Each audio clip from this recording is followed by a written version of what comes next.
Hello everyone, Charles Watts here. Welcome back to Inside Arsenal. It is Friday, the weekend is here, or pretty much here. Or for some of you watching this or listening to this, it probably is already here, depending on where you are around the world. But where I am right now, recording time, it's still Friday morning. Mikel Arteta has just finished his press conference ahead of Saturday's game against Burnley. Arsenal got one more training session to go, which they'll be doing right now as I'm recording this. And then it's on the coach up to Burnley for that big game at Turf Moor, where Arsenal are looking to win their 5th successive league game. If they do that, it'll be the first time in the club's history that they've won their first 5 league games of a new calendar year. So potentially a historic result at Turf Moor tomorrow in the offing. Plenty to discuss in today's show. Mikel Arteta has been speaking about team news, good news on that front as well, with Thomas Partey, with Fabio Vieira, which is good. Mikel's been talking about Kylian Mbappe, and the fact that he is going to be leaving Real Madrid has, of course, been linked spuriously to Arsenal. So we'll talk about that, what Mikel Arteta's had to say about Kylian Mbappe. Carlos Cuesta, who's been linked with a move to Norwich, the manager's job. Of course, a very trusted assistant of Mikel Arteta. Got plenty of comments and questions from you guys as well. So let's get started. And we'll start on the latest team news ahead of tomorrow's game at Burnley. And as usual, Mikel not giving too much away when it comes to who could potentially be available, but he certainly sounded very positive in terms of having a few players back. Now, we know the players who are injured at the moment, who are missing, there's plenty of them. When you look back to the game against West Ham, there was no Zinchenko, no Gabriel Jesus, no Fabio Vieira, no Thomas Partey, no Takehiro Tomiyasu. I'm definitely missing some others. Jorginho was on the bench, but was pretty much unavailable because of an injury he's been suffering with. I'm sure there's other players as well who, off the top of the head, I'm quickly forgetting about. So Mikel, without sort of naming any of those, apart from Thomas Partey, which we'll get to in a second, he said some of them have been progressing better than others. We have a training session again today. Some have done a few bits this week, and I'm positive that hopefully we are going to get a few back for tomorrow. When he was asked if any players are definitely ruled out for Burnley, he said at the moment, no. Emil Smith-Rowe, there you go. There's another person I was forgetting about when doing the list. So that sounds pretty positive. If Arsenal can even get a few of those players back, Tomiyasu, Zinchenko, Jesus, Emil Smith-Rowe, we'll have to wait and see. But yeah, even if they get a couple of those players back, that'll be a big positive. Now, Thomas Partey, this was interesting. Who, I've reported in the last couple of weeks, that injury issue that he had. I said it wasn't too bad. It wasn't a serious one. Arsenal weren't worried it was going to be another long-term thing, another, it didn't need an operation again or anything like that. And Mikel confirming that today. He was asked it on whether any players have got worse or had any specific setbacks. And he was kind of asked specifically in that question about Gabriel Jesus. And he says, no, there are no big setbacks on any of the injuries. And Thomas Partey is progressing really well. I don't want to say too much, but it's looking very good. And he's on the field already. I mean, that does sound very positive. And I was speaking to someone about Thomas Partey yesterday, and I was told that he's out doing ball work right now. I don't think he's with the group yet, or he certainly wasn't. Whether he might be today, we'll have to wait and see.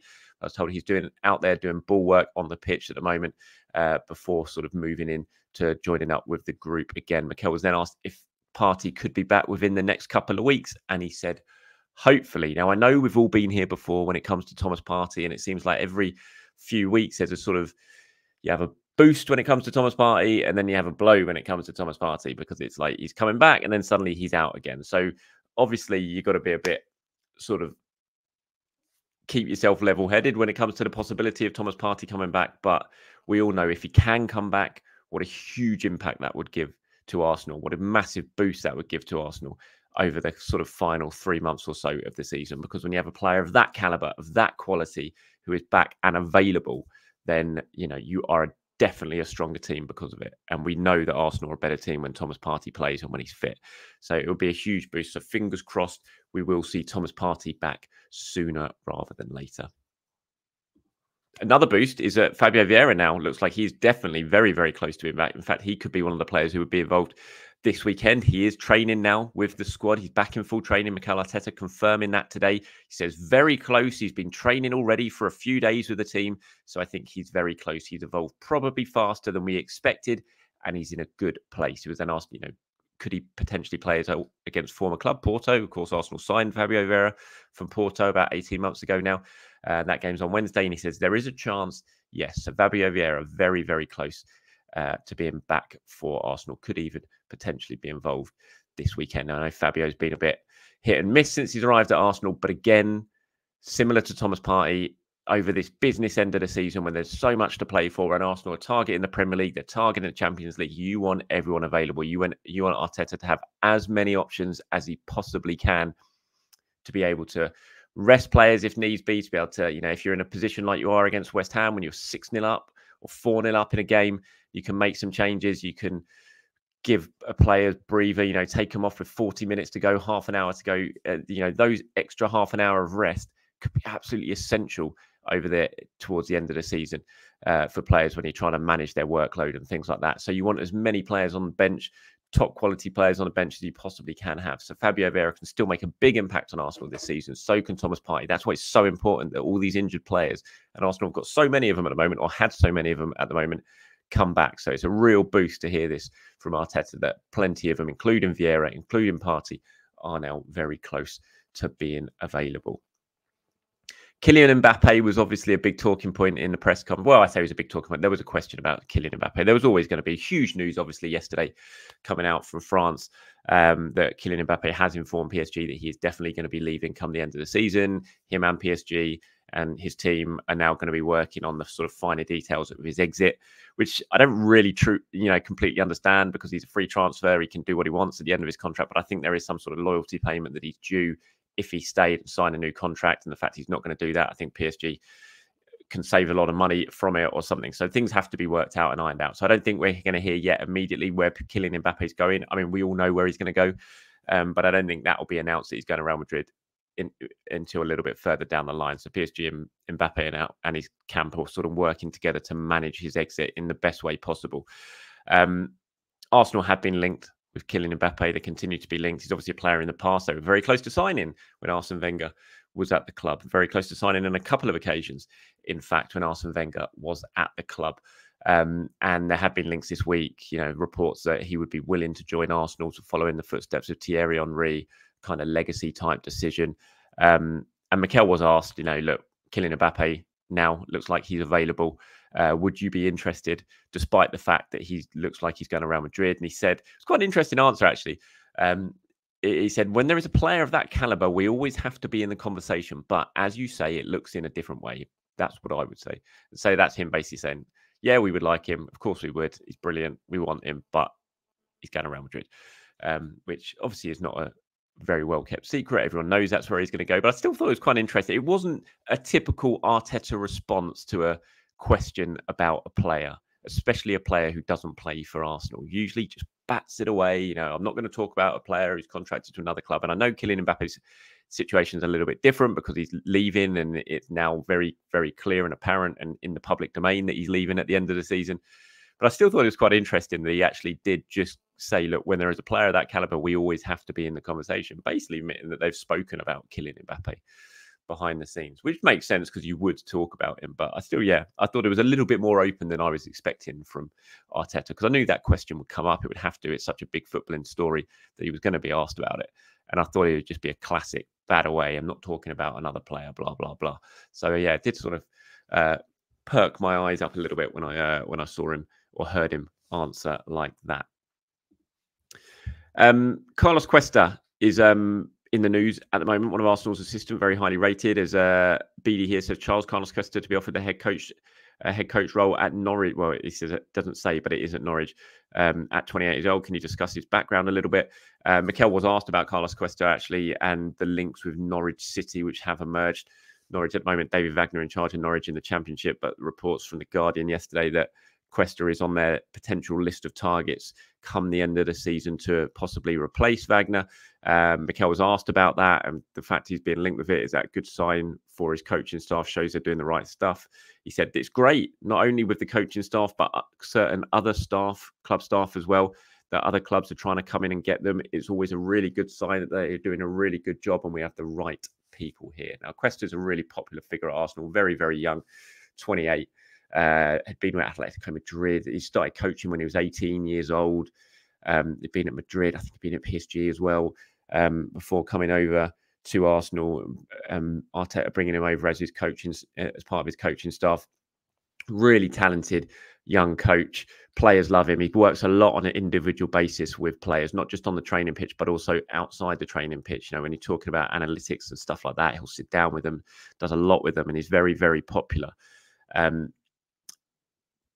When Steve Round left in the summer, it was very interesting that Arsenal didn't replace Steve Round, who was obviously part of one of Mikel's number two. So he's right at the very top of the food chain when it comes to the coaching staff at Arsenal. They didn't replace him, and it's because of Carlos Cuesta, really, Miguel Molina, a couple of really talented young coaches, that decision was taken. That Albert was still going to be there as an assistant, but Arsenal felt that they needed to reward the likes of Carlos and Miguel, and show there is a pathway further up the pecking order in the coaching staff. And they did that, and Cuesta's taken on a much more senior role this season. And it doesn't surprise me that he's been linked. 28 is very, very young, but we know that managers now are getting appointed very, very young. And they seem to be getting appointed even young, a younger age each year. And obviously at Norwich, Ben Napper is there now. He's the sporting director at Norwich. Was the loans manager at Arsenal, so he knows Carlos Cuesta very, very well. So it's entirely plausible that this story is correct. I'm sure it would be. Ed Aarons is a fantastic reporter. He's the guy who reported it. And so, yeah, it's entirely plausible that it could be something that would be discussed. Now, Arsenal wouldn't want to lose Carlos Cuesta, but they wouldn't stand in his way either. Same as like when Ben Napper went to Norwich, they didn't stand in his way. He was a hugely popular member of the setup at Arsenal, done a really good job as loans manager. But, you know, Arsenal are aware, Mikel Arteta is aware, Edu's aware that these people, as in all walks of life, need to be allowed to build their career and step forward in their career. And so if an opportunity like this arose, then it might be something that he would look to take. And I think it does say a lot of good things about Arteta and the work he's doing, and the fact his coaching staff are so respected. Clubs are looking at what's happening at Arsenal. They're looking at the work Arteta's doing and the people around him. And I think, you know, we want a bit of that. It's very similar when you look at the success that people like Arteta, who have come from Pep Guardiola's coaching staff, have gone on to achieve. Look at Enzo Maresca now, another very young coach, doing an amazing job at Leicester in the Championship, having come from Pep's coaching staff. You know, other clubs are looking at that and thinking, we want a part of that. We want to be a part of that. And so that's why I imagine people like Carlos Cuesta would be a really enticing option for a lot of clubs. So it's one to keep an eye on. But for now, I think he's certainly going to stay through till the end of the season. This won't be something that happens now. And if it does happen in the summer, then we'll have to wait and see. But yeah, that's what I know about Carlos Cuesta. Elsewhere, Theo's got in touch here. He says, I would keep the same 11 for the game against Burnley. This is obviously the same 11 from the team that started against West Ham, but with Tommy instead of Kivior, but sub Tommy off around 60 minutes. I would keep Jesus on the bench and have him prime for Porto. I have a horrible question, Charles. Martinelli swap for Frankie de Jong. Let me know. No, don't want that swap at all. It's not a horrible question. It's an easy answer. Like Frankie de Jong, very talented player, but no, not for me. Not a chance. In terms of the same 11, but Tommy instead of Kivior, I kind of agree. I think that's probably what Arsenal should go for. I wouldn't be starting Jesus, even if he is fit. He's had a couple of weeks off. Like you said, a huge game against Porto on Wednesday. Jesus has been fantastic in the Champions League so far this season. Knows how to do it at that competition in the knockout stages. So if Jesus is working his way back to fitness, I'd give him half an hour potentially against Burnley, and then potentially start him against Porto on Wednesday night. So I agree, Theo. I think that's the 11 that I will go for. I will try and record a video tomorrow. I'm going to Turf Moor, so I'm going to be setting off really early in the morning to get up there for that game tomorrow. But I'll still try and record a video maybe later on today that I can put out in the morning, looking at doing my predicted 11, all that sort of stuff. If you want to get involved in that video, send in, reply to this one with your team you'd like to see. Any changes you think Mikel Arteta should make, let me know in the comments below, and I'll pull them together and try and include them in tomorrow's show. Here's one from Burton. It says, hi, Charles. If by some wild chance Martinelli went to Barcelona, using the money to purchase a player like Rafael Leao might be an upgrade in physicality, athleticism, and composure. Do you think it's better to keep him or make a massive profit and try and upgrade if the opportunity genuinely exists? Now, this is obviously in response to what I was talking about yesterday in the Martinelli to Barcelona rumours, which, quite frankly, I said were rubbish. And how I just love the fact I can see those sort of rumours now and not be worried that they're actually going to happen. In terms of your question there, Burton, no, you know, I just wouldn't want to give Martinelli to anyone. I know Rafael Leao is a good player. I've not seen him do it in the Premier League, obviously, but he's done very well in Serie A, and he always looks exciting when I see him playing for Milan. But you know, I don't see Rafael Leao as an upgrade on Gabriel Martinelli. I haven't seen any evidence to suggest that. Martinelli is a fantastic player. He's doing it in the Premier League. He's shown he can do it in the Premier League. He's still so young. why would you want to swap him? I think if there you could look at parts of the squad and think you can upgrade on that position. But I don't look at Martinelli as an area where you need to upgrade. I think Martinelli's an area where you stick with him and continue to watch him develop. And he is going to develop into where he's already a frightening player, but he's got the ability and the potential to develop into even more of a frightening player. And that's why the likes of Barcelona might well be looking at him. So no, I think there is definitely areas of the squad where you could look at and think maybe that's where we could upgrade if we need to, if we want to go to the next level. But I don't look at Martinelli as being one of those. So yeah, no, not for me.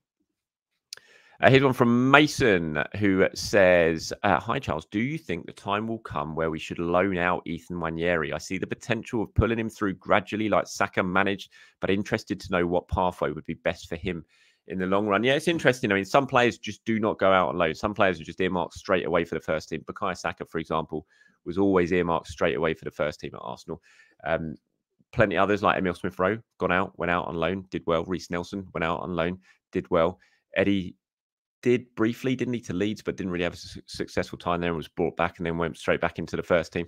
I look at Nwaneri and I have to admit, and this is based on no inside knowledge on the situation, I have to say this is just hunch, but I look at Nwaneri and I think he's probably one of those players who's earmarked straight to come into the first team. I kind of look at him, his physicality, how he seems to play, the personality he showed when he came on against West Ham, and he just looks like one of those players who could well benefit from being surrounded by better players. You know, there's some players who have just already got it up there, who just play better and just look more comfortable playing with better players. And I look at Nwaneri and think, like Saka, he kind of feels like one of those players who will just fit straight into the first team when he gets his opportunity. I'm not saying that'll be around the corner, but yeah, that's my impression of that Nwaneri situation at the moment. Is he could be one that doesn't necessarily go out on loan and just goes basically straight promoted to the first team squad and tries to force his way in. But we shall see if I'm right. Like I said, that's not based on any inside information. That's just me sort of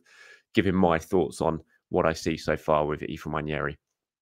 Here's one from Buaza, I think it's pronounced. It says, hi, Charles. I'm a big fan of your videos. To keep them coming, will do. Thank you very much. I'd like to get your thoughts on whether Arsenal should look at a move for Conor Gallagher in the summer. I remember during his loan spell at Palace thinking that his pressing and eye for goal would suit the Arsenal left 8 position.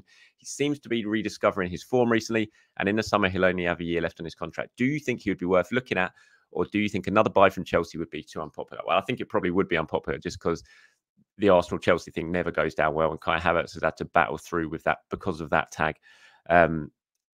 Since he's arrived at Arsenal, I actually really like Conor Gallagher, and this would be a move that I would actually quite like.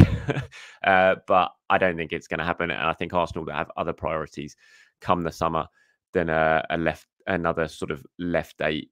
You know, we're seeing better signs of what's happening with Kai Havertz at the moment. He's settling in, seems to be settling down. Arsenal do have options that they can use in that position as well. That will probably see them through. I do think if Havertz doesn't absolutely smash it, then it might need to be at some point in the near future, that position might need to be looked at. But I think come this summer, you know, Arsenal need a striker. You know, they really need another wide attacker, and they definitely need a midfielder, a sort of more of a deep line midfielder than a left 8. So I think Conor Gallagher would fit Arsenal pretty well. I think he's got the traits to fit Arsenal. He presses really well. Like you say, he's got an eye for a goal. He does fit into that kind of left 8 position pretty well, in my mind anyway. And like you said, he's only got a year left on his contract, so he wouldn't exactly be too expensive. I just feel like the timing might be a little bit off for Arsenal to move for Conor Gallagher, and he might end up going elsewhere, potentially to another club in North London. But we shall have to wait and see on that. So, yeah, it wouldn't be one that I'd be against, but I just think Arsenal have other priorities this summer, which are going to mean it probably ends up being an impossible one for them to properly pursue.